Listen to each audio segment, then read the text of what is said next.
In today's video, I'm going to teach you how to make table in Miro. Start by opening Miro and going to a new board.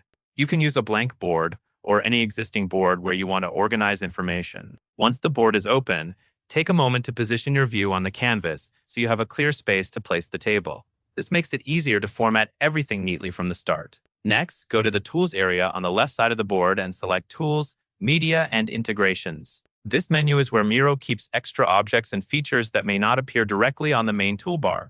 After you open it, look through the available options and choose the Table option. As soon as you select Table, Miro will prepare you to add a table to your canvas. Now, click on Highlight. This is the point where Miro will prompt you for the kind of table you want. Pay close attention to the prompt, because it helps you define the layout before placing anything on the board. This is useful when you already know whether you need a simple table for quick notes or a larger table to track items in rows and columns. After the prompt appears, type in Highlight.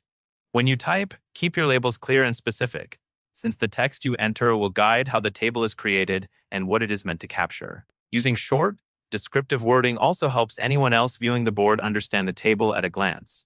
Once the text is entered, confirm it so the table can be generated and placed onto your board. At this stage, you will have a table on your Miro canvas that you can use to organize ideas, lists, or project details. If you need to adjust where it sits, you can drag it to a better location on the canvas. It also helps to keep related content nearby, so the board stays easy to read as it grows. And that is all there is to it.